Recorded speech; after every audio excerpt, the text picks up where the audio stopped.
খেলোয়াড়রা একদিন বিদেশেও পারদর্শিতা দেখাবে আশা প্রধানমন্ত্রীর। ফুটবল ক্রিকেটের পাশাপাশি দেশীয় খেলাধুলায় প্রাধান্য দেওয়ার তাগিদ।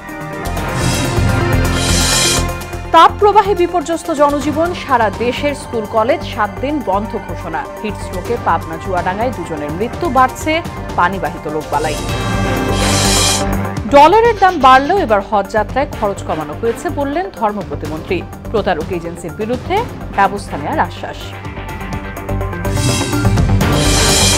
এবং অপরাজনীতির কারণে মানুষের গ্রহণযোগ্যতা হারিয়েছে বিএনপি বললেন কাদের। আওয়ামী লীগের আমলে বহুমুখী সংকটের দেশ, দাবি ফখরুলের।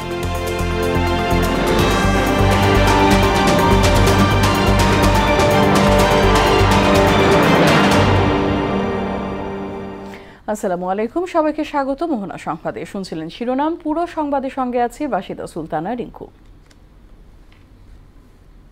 বিস্তারিত।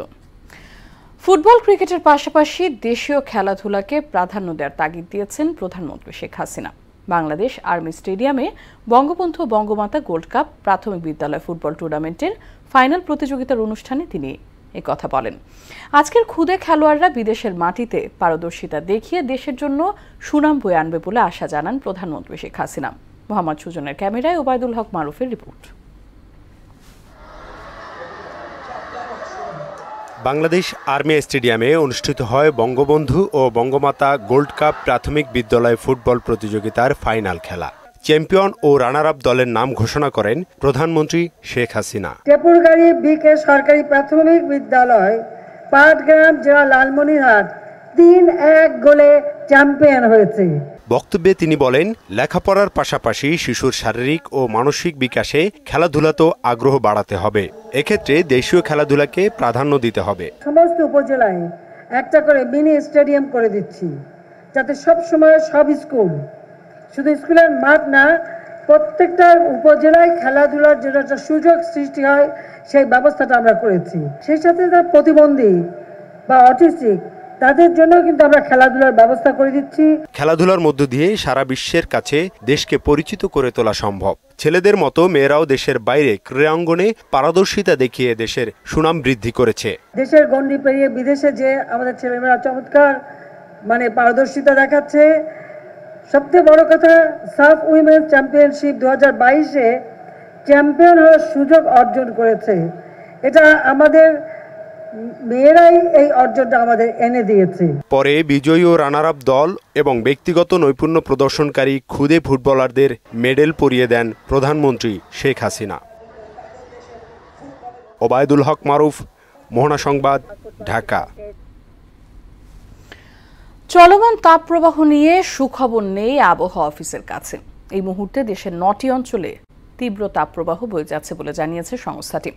আবহাওয়াবিদরা বলছেন, আন্তঃমহাদেশীয় তাপমাত্রা বেড়ে যাওয়ায় এবছর গরমের তীব্রতার মাত্রা ছাড়িয়েছে। এদিকে চলমান তাপপ্রবাহের কারণে 27 এপ্রিল পর্যন্ত সারা দেশের সব স্কুল কলেজ বন্ধ ঘোষণা করেছে সরকার। শিহাবুদ্দিনের ক্যামেরায় উষা ফেরদৌসের রিপোর্ট। তীব্র গরমে মানুষ এবং পাখপাখালি সবারই হাঁসফাঁস অবস্থা। একটু বৃষ্টির আশায় গ্রীষ্মের তপ্ত আকাশ জুড়ে চক্কর কাটছে একদল পাখি। আবার একটু পরপর নদীর জলে কাকের তৃষ্ণা নিবারণের চেষ্টা। অন্যদিকে তাপপ্রবাহ থেকে সামান্য স্বস্তি পেতে নদীর পানিতে ডুব সাঁতারে ব্যস্ত কিশোর দল। এ সময়টাতে সরাসরি সূর্যের নিচে কাজ করা শ্রমজীবীদের কষ্ট সবার চেয়ে বেশি। গরম আমরা অস্থির। ছাতা তো ব্যবহার করি, কিন্তু ছাতা তো টিকে না, রোদে চলে যায় একদম। লবণ বেড়ে গেছে শুল দিয়া, গরমে তো কাজ করতে কষ্টই হয়। গাছপালা একটাও নাই, আগে ছিল, এখন সব কাইটে ফেলাইছে, একটাও নাই। আবহাওয়া অফিসের তথ্য মতে দেশের প্রায় সব অঞ্চলেই বইছে তাপপ্রবাহ। এর মধ্যে 9টি অঞ্চলে এর মাত্রা তীব্র। হিটওয়েভ ওয়ার্নিং যেটা চলছে আগামী 3 দিন মোটামুটি অব্যাহত থাকতে পারে, এবং যদি এরকম পরিস্থিতি বিরাজমান থাকে আমরা সেটা আবার আপডেট করব। বাংলাদেশের পশ্চিমে যে অঙ্গরাজ্যগুলো আছে, বিশেষ করে পশ্চিমবঙ্গ, ওইখানে তাপমাত্রা এই সময় একটু বেশিই থাকে।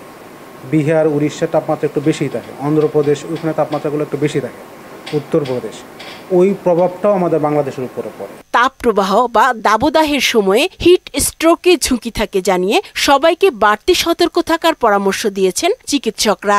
পর্যাপ্ত পরিমাণে পানি খাওয়া উচিত, পানির মধ্যে সামান্য ওর স্যালাইন মাঝে মধ্যে খাওয়া উচিত, কিছুটা লবণ থাকা উচিত। বাচ্চারা এবং 5 বছরের নিচে এবং 65-এর উপরে এরা কিন্তু খুব রিস্কে থাকে। 65-এর উপরে ম্যাক্সিমাম হার্ট অ্যাটাক হওয়ার সম্ভাবনা থাকে। এদিকে চলমান তাপপ্রবাহে শিক্ষার্থীদের স্বাস্থ্য সুরক্ষা বিবেচনায় আগামী 27 এপ্রিল পর্যন্ত সারা দেশে স্কুল, কলেজ, মাদ্রাসা বন্ধের নির্দেশ দিয়েছে সরকার। উষা ফেরদৌস, মোহনা সংবাদ, ঢাকা। চুয়াডাঙ্গায় চলতি মৌসুমে সর্বোচ্চ তাপমাত্রা রেকর্ড করা হয়েছে।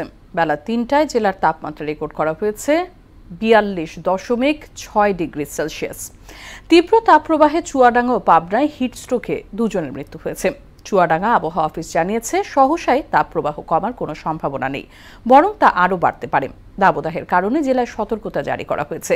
জরুরি প্রয়োজন ছাড়া বাড়ির বাইরে যেতে নিষেধ করেছে জেলা প্রশাসন। এপ্রিলের দ্বিতীয় সপ্তাহ থেকে চুয়াডাঙ্গার উপর দিয়ে বয়ে যাচ্ছে তাপপ্রবাহ। তীব্র গরমে রাজধানীতে বাড়ছে পানিবাহিত রোগের সংখ্যা। মহাখালীর বিশেষায়িত কলেরা হাসপাতালে প্রতিনিয়তই আসছে এসব রোগী, যাদের অধিকাংশই আসছেন কলেরার লক্ষণ নিয়ে। তবে সর্দি, জ্বর, কাশি, শ্বাসকষ্ট আর টাইফয়েডের রোগীও আসছে। আক্রান্তদের বেশিরভাগই শিশু ও বৃদ্ধ। উল্লেখ করে গরম সহনীয় না হওয়া পর্যন্ত সবাইকে সতর্ক থাকার পরামর্শ দিয়েছেন চিকিৎসকরা। মনিরুল ইসলামের রিপোর্ট। এপ্রিল ও মে পানিবাহিত রোগের সংক্রমণের মাস। প্রকৃতি বদলাতে শুরু করেছে বায়ুপ্রবাহ, তার উপর প্রচণ্ড গরমে পুড়ছে দেশ। শুক্রবারও দেশের সর্বোচ্চ তাপমাত্রা ছিল 41.3 ডিগ্রি সেলসিয়াস। এমন পরিস্থিতিতে রাজধানীতে পানিবাহিত রোগীর সংখ্যা বাড়ছেই। মহাখালীর ICDDR-বির বিশেষায়িত কলেরা হাসপাতালে গিয়ে দেখা গেল রোগীদের ভিড়। ঘন্টায় ঘন্টায় বাড়ছে অন্তত 20 জন রোগী। দিনে গড়ে ভর্তি হচ্ছেন 4 থেকে 500 রোগী। গত এক সপ্তাহে এই হাসপাতালটিতে এসেছেন 3400 রোগী। 10 এপ্রিল রোগী ভর্তি হয়েছে 429 জন। ঈদের দিনই ভর্তি হয় 449 জন। সর্বোচ্চ 595 রোগী ভর্তি হয় ঈদের পরদিন। তারপর কিছুটা কমে 525 জন ভর্তি হয়েছেন। 14 থেকে 16 এপ্রিল রোগী ভর্তি হয় প্রায় 1500। আর বুধবার বিকেল পর্যন্ত 2 শতাধিক রোগী ভর্তি হয়েছেন কলেরা হাসপাতালে। ঈদের পরের দিন একটু বেড়ে গেছিল। তবে আক্রান্তদের অধিকাংশই বৃদ্ধ ও শিশু। রোগী ও স্বজনরাও জানালেন খাদ্যাভ্যাস আর পানির কারণেই আক্রান্ত হয়েছেন। গরমের জন্যই মনে হয় অ্যাকচুয়ালি ওর 2বার এ পর্যন্ত 2বার ডায়রিয়া হয়েছে। আমি একটু তরমুজ খাইছিলাম, বাসায় যায় একটু ভাত খাইছিলাম লাউ দিয়া, এরপর থেকে আমার পাতলা পায়খানা চালু। কালকে রাত্রের থেকে পাতলা পায়খানা, ওই সকালে নিয়ে আসছি আর কি। এখানে পানিবাহিত কারণে বা অনেক গরম হয়েছিল তো ঈদের সময়, এই কারণে হতে পারে। গরমের ভিতরে ঠান্ডা পানিটা দিয়েছে এবং বিশুদ্ধ না পুরোপুরি, এই কারণে হঠাৎ করে এটা। শিশুদের শরীরে তাপ নিয়ন্ত্রণ ব্যবস্থা পুরোপুরি বিকশিত না থাকায় অধিক তাপ প্রবাহে নানান সমস্যা দেখা দিচ্ছে বলে জানান চিকিৎসকরা। এই অবস্থায় হিট স্ট্রোকের সংখ্যাও রয়েছে বলে জানান তিনি। গরমের সময় যেটা হচ্ছে যে পানি শূন্য হওয়ার সম্ভাবনা থাকে, যে হঠাৎ করে গরম পড়ে গেলে যেটা হচ্ছে শরীর থেকে পানি বের হয়ে যায় এবং হিট স্ট্রোক আমরা অনেকেই নাম শুনেছি। যে তো বেশিক্ষণ বাইরে না থাকা, ছায়া থাকা, তো পানি বারে বারে কিছুক্ষণ পর পর অল্প অল্প পানি খাওয়া, তো পানি শূন্য যাতে না হয় ওইগুলো খেয়াল রাখা আর কি। তাপপ্রবাহ বাড়লে রোগীর সংখ্যাও বাড়ার শঙ্কায় বিশেষায়িত কলেরা হাসপাতালের সক্ষমতা বাড়ানোর প্রস্তুতিও রয়েছে বলে জানান তিনি। তো এই সময়টা বাড়ে আমাদের, তো আমাদের ওইভাবে প্রস্তুতি থাকে আর কি। মনিরুল ইসলাম, মোহনা সংবাদ, ঢাকা। হজ যাত্রীদের সঙ্গে প্রতারণাকারী ট্রাভেল এজেন্সির বিরুদ্ধে ব্যবস্থা নেওয়া হচ্ছে বলে জানালেন ধর্মমন্ত্রী ফরিদুল হক খান। রাজধানীর ওসমানী মিলনায়তনে হজ যাত্রীদের প্রশিক্ষণ কর্মশালার উদ্বোধন অনুষ্ঠানে তিনি জানান, ডলার সংকটের পর এবারও হজ যাত্রার খরচ কমানো হয়েছে।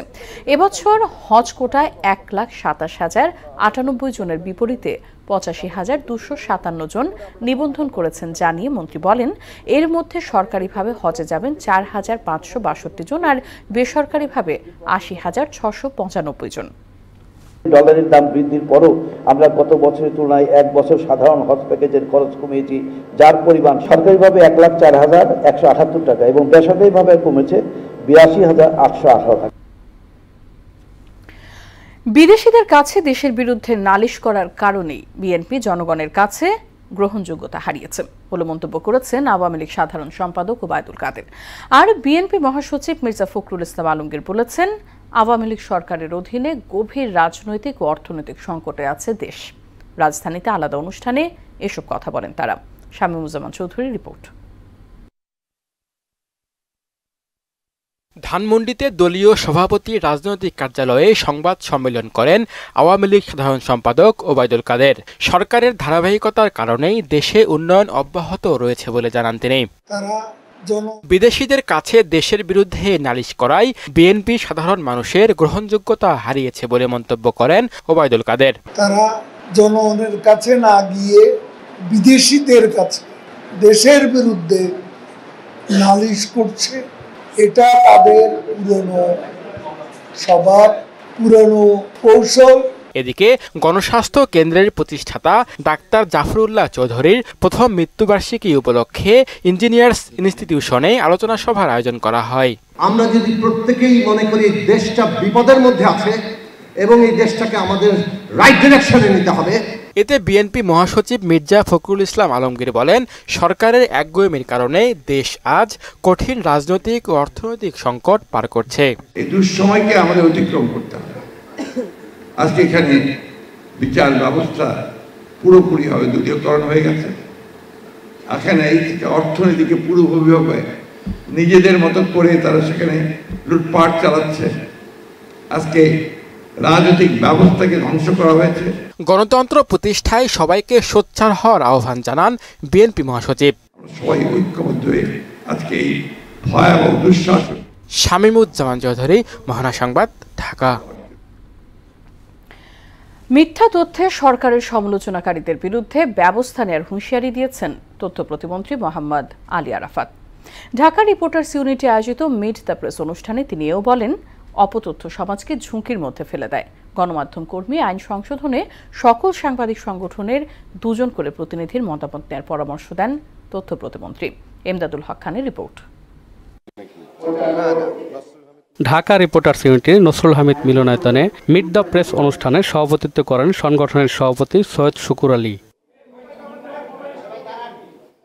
এতে তথ্য প্রতিমন্ত্রী মোহাম্মদ আলী আরাফাত বলেন, সরকারের ভুলভ্রান্তি নিয়ে সমালোচনায় বাধা নেই, তবে অপতথ্য দিয়ে মানুষকে বিভ্রান্ত করলে ব্যবস্থা নেওয়া হবে। সরকার বিরোধিতা বা সরকারের সমালোচনার বিপক্ষে আমরা নই। আমরা যেটির বিপক্ষে সেটি হলো অসত্য তথ্যের মাধ্যমে, অপতথ্যের মাধ্যমে সমাজে বিভ্রান্তি তৈরি করা।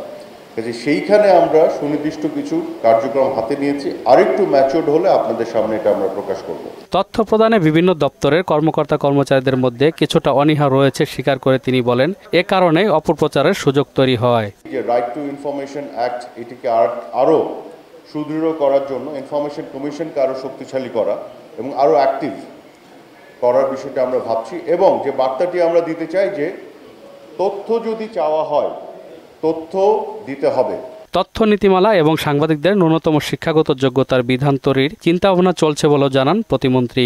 সাংবাদিকতার জন্য সাংবাদিকদের একটা ন্যূনতম যোগ্যতার ব্যবস্থা করা, কি পদ্ধতিতে, কিভাবে একটা ন্যূনতম শিক্ষাগত যোগ্যতা বা আরও কিছু এখানে অ্যাড করা যায় কিনা, প্রফেশনাল কোয়ালিফিকেশন বা আরও কোনো ক্রাইটেরিয়া অ্যাড করা যায় কিনা, আমরা আলাপ আলোচনার ভিত্তিতে এটি করতে চাই।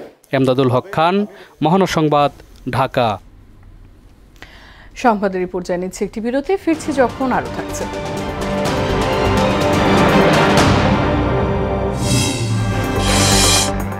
সার্বভৌমত্বে আঘাত এলে তেল আবিবকে ঈদের 15 দিনে সারা দেশে 399টি সড়ক দুর্ঘটনায় 407 জন নিহত এবং 1398 জন মানুষ আহত হয়েছে বলে জানিয়েছে যাত্রী কল্যাণ সমিতি। রাজধানীতে এক সংবাদ সম্মেলনে সংগঠনের মহাসচিব মোজাম্মেল হক চৌধুরী জানান, গতবারের তুলনায় এবার ঈদে সড়ক দুর্ঘটনা বেড়েছে 31%-এরও বেশি, যার অর্ধেকই মোটরসাইকেল। সড়ক, রেল ও নৌপথে 419টি দুর্ঘটনায় প্রাণ গেছে 498 জনের, আহত হয়েছে 1424 জন। এছাড়া অতিরিক্ত ভাড়া আদায় ও পথে পথে যাত্রী হয়রানি চরমে উঠেছিল বলেও দাবি করেন তিনি। দুর্ঘটনা, সড়কের বিশৃঙ্খলা কেবল বাড়ছে, তার সাথে পাল্লা দিয়ে যাত্রী হয়রানি, ভাড়া নৈরাজ্য এখন চরমে পৌঁছেছে। সারা দেশে সড়ক মহাসড়কে 399টি সড়ক দুর্ঘটনায় 407 জন নিহত হয়েছে, 1398 জন আহত হয়েছে। নানা আয়োজনে রজত জয়ন্তী উৎসব উদযাপন করল কুমিল্লার মুরাদনগরের অধ্যাপক আব্দুল মজিদ কলেজ। শুরুতেই কলেজের প্রয়াত শিক্ষক শিক্ষার্থীদের স্মরণে 1 মিনিট নীরবতা পালন করা হয়। উৎসব উদযাপন কমিটির আহ্বায়ক আব্দুল্লাল মাহমুদ জামানের সভাপতিত্বে বক্তব্য দেন কুমিল্লা 3 আসনের সংসদ সদস্য জাহাঙ্গীর আলম সরকার, কলেজের প্রতিষ্ঠাতা অধ্যক্ষ কুমিল্লা 2 আসনের সংসদ সদস্য আব্দুল মজিদ ও বর্তমান অধ্যক্ষ ফেরদৌস আহমেদ চৌধুরী। অনুষ্ঠানে উপস্থিত ছিলেন রাষ্ট্রপতির প্রেস সচিব জয়নাল আবেদিন, ডিএমপির অতিরিক্ত পুলিশ কমিশনার মোহাম্মদ হারুনুর রশিদ, কলেজের গভর্নিং বডির সভাপতি, হোমনা উপজেলা চেয়ারম্যান রেহানা বেগম মজিদ ও মোহনা টেলিভিশনের head of marketing Taslim Chowdhury. উৎসবে র্যাফেল ড্র, পুরস্কার বিতরণ এবং সাংস্কৃতিক অনুষ্ঠানের আয়োজন করা হয়। শেষ করব সংবাদ, তবে যাবার আগে শিরোনামগুলো আরেকবার।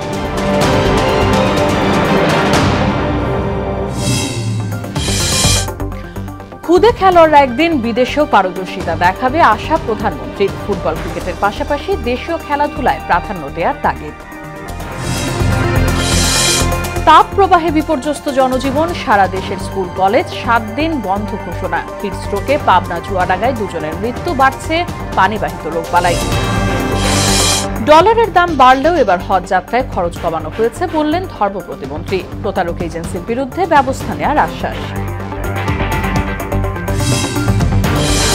এবং অপরাজনীতির কারণে মানুষের গ্রহণযোগ্যতা হারিয়েছে বিএনপি বললেন কাদের। আওয়ামী লীগ আমলে বহুমুখী সংকটে রয়েছে দেশ, দাবি ফখরুলের। এই ছিল সংবাদে। পরবর্তী সংবাদ রাত 12টায়। এছাড়া মোহনার সব শেষ খবর জানতে ভিজিট করুন www.mohana.tv। সংবাদ দেখতে পারেন ফেসবুক ও ইউটিউবেও। সঙ্গে থাকার জন্য ধন্যবাদ সবাইকে।